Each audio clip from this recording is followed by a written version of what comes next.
Mark Delaney didn't believe in folklore. He believed in data, in signals, in sound waves. As a freelance sound engineer and podcast producer, Mark had spent years traveling across America documenting natural anomalies, geysers that whistled like steam trains, underground rivers that roared only at midnight, but none of them had ever behaved like the one reported in Cedar Hollow, West Virginia. The call came from a local ranger who'd heard Mark's segment on silent forests. She didn't mince words. Birds stopped singing in Widow's Hollow. No crickets, no frogs, just 3 notes. Whistled. Every night, same time. Mark was skeptical, but curious. A forest that goes quiet wasn't new, but a forest that whistles back? That was different. He arrived on a gray Thursday morning. Cedar Hollow was the kind of place that looked like it had forgotten itself. Peeling church signs, rusted gas pumps, and porches where time sat still. Locals eyed him with polite suspicion, especially when they saw the recording equipment. At the diner, he asked the waitress about the hollow. She gave him a look like he'd asked if the devil had good manners. "We don't go down there no more," she said. "Not since it started listening." That night, Mark set up his gear at the edge of the hollow, just past the old stone wall that once marked property lines no one remembered. He placed omnidirectional mics, a field recorder, and a parabolic dish aimed deep into the dark. Everything was still. Unnaturally so. Even the wind avoided this place. 10:41 p.m. The first note came. High, distant, almost like a flute, but breathier. A second note, then a third. 3 notes, always the same. Mark froze. It was slow, deliberate, as if waiting. Then silence. He waited for another hour. Nothing. Eventually, he packed his gear, heart racing a little harder than he wanted to admit. But when he reviewed the audio back in the cabin that night, his stomach dropped. There were 4 notes. The 4th hadn't been audible at the time, but on the waveform, it was clear, faint, warbled, and it mimicked his breathing. He played it again. The 4th note wasn't just mimicking, it was syncing, like something had heard him and was trying to match him. On the screen, the audio frequency moved in real time. It was still recording, except the mic wasn't plugged in anymore. And on the waveform monitor, a small glitch appeared. Not sound, text. Letters burned into the data feed, "Come back." Mark barely slept. He lay awake listening to the raw file over and over again, isolating frequencies, amplifying background noise, layering the waveforms. He thought it must be some RF interference. A prank. An echo. But the 4th tone, it wasn't noise, it was intent. The next morning, Mark brought his equipment to Edgar's General Store, one of the only places in Cedar Hollow with a CD burner and a dusty laptop he could borrow. While converting the audio to analog, Edgar watched him closely. "That from the hollow?" the old man asked. "Yeah. Picked up some unusual tones." "You record it?" "Of course." Edgar's face darkened. "Mistake." That night, Mark played the recording on his portable cassette deck and set it beside his bed, letting the tape loop while he tried to fall asleep. But around 2:13 a.m., the tape stopped. It didn't jam. It didn't rewind. It just clicked, like someone had pressed stop. He opened his eyes. The deck sat on the table, untouched. But now it was playing again. Only the sound wasn't the whistle. It was his own voice, soft and uncertain. "I shouldn't have come back. I shouldn't have answered it. It knows I hear it." Mark sat up, cold sweat clinging to his neck. He'd never said those words. Not out loud. Not ever. The next morning, Mark returned to the hollow. He needed to test something. He set up his directional mic and stood just past the tree line, holding the recorder steady. He took a breath, and this time he whistled. 3 short notes. Nothing happened at first. But then, from deep in the trees, 3 notes back. Then again, slightly closer. He turned to leave. But as he bent down to grab the mic, he heard something on the headphones. Just beneath the returning whistle. A faint voice, a whisper, breathy, dry, female. "Don't answer." Back at town, he went door to door looking for answers. Most people refused to talk to him. One woman literally slammed her door when he mentioned Widow's Hollow. But at the edge of town, in a weather-beaten farmhouse, he found Lorna Gibbons. She let him in without a word, like she'd been waiting. Lorna was 81. White hair, smoker's cough, 1 glass eye. Her house smelled like cedar and dried flowers. She listened to the audio without blinking. "Same whistle, same damn notes," she muttered. "My brother Jacob heard it first in '78, thought it was a bird, whistled it back for fun. He went back into the hollow that night, said he heard someone whistling his voice. He didn't come home. Mark leaned in. What happened to him? She looked out the window. Her glass eye didn't move, but the other did, fixed on the hollow. He never came out. But some nights, I still hear him on the porch, whistling. Mark left her house shaken. As he walked back through the misty streets, he pulled out his recorder to jot down notes. It turned on before he touched it. Click. Then, in his own voice, "It's learning me." Mark knew he shouldn't go back. But he also knew whatever was out there had already followed him home. The voice on the tape, the whisper on the mic.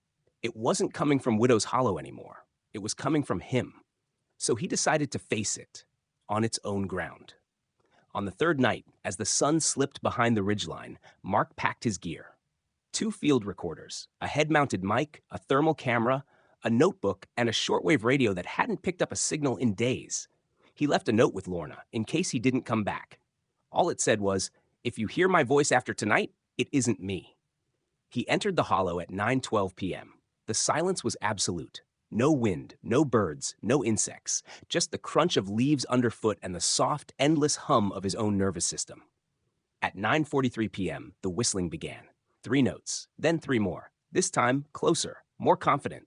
But then came something new. 4 notes, then 5, and on the 4th repetition, it matched his exact rhythm of breath. He tried to respond, just once, whistled back. Same 3 notes, a test. The woods answered instantly. But now the tone had changed. It wasn't high and light. It was wet, thicker, like something whistling through broken lips. His thermal camera glitched. 1 frame, static. The next, a shape, humanoid, bent at the wrong angles, just behind a tree. Gone the next frame.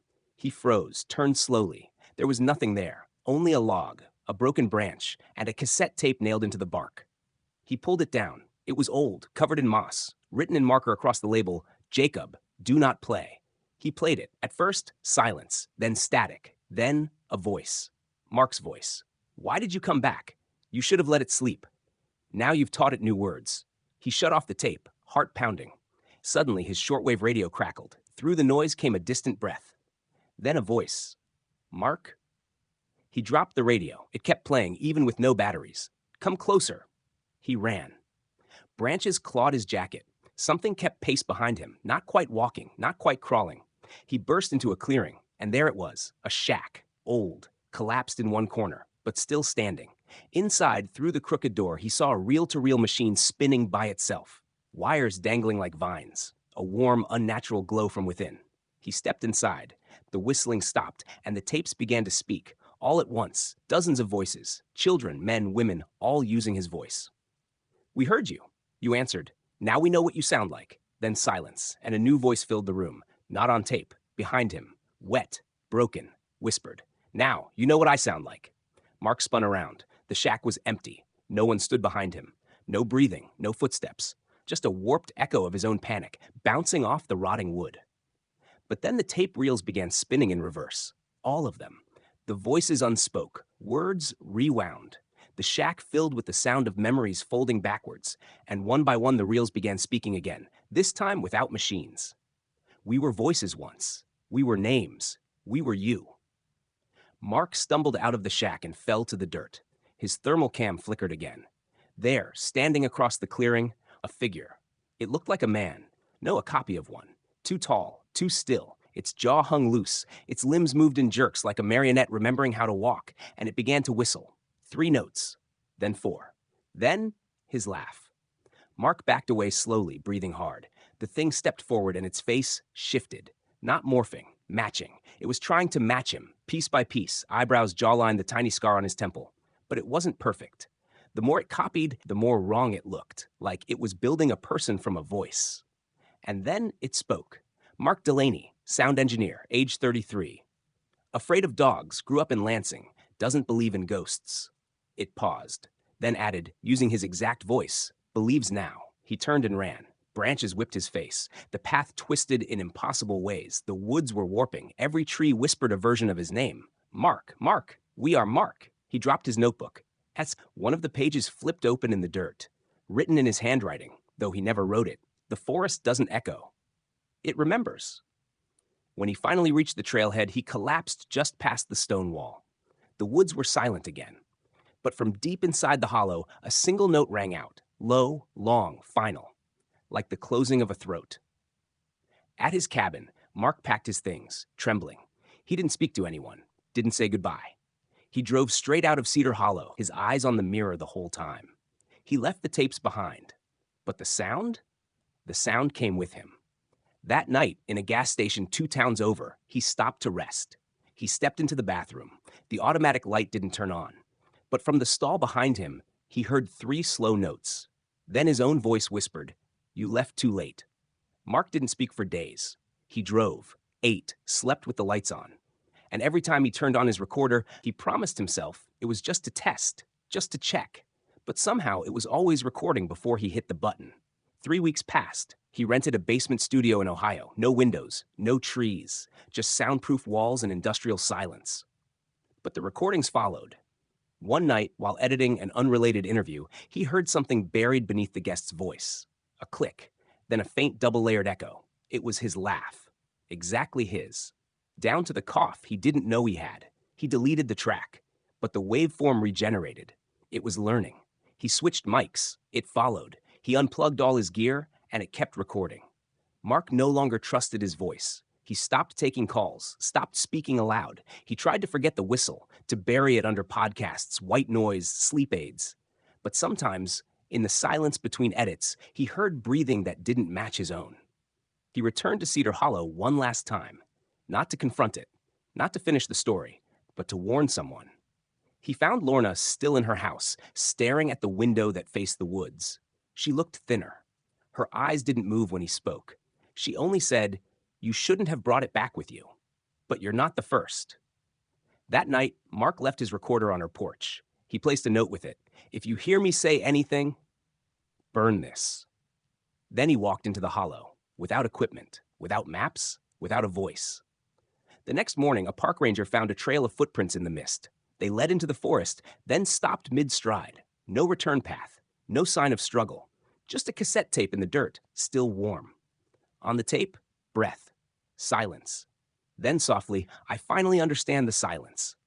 And for the first time in 100 years, the hollow stayed quiet, but not empty, because the sound was listening.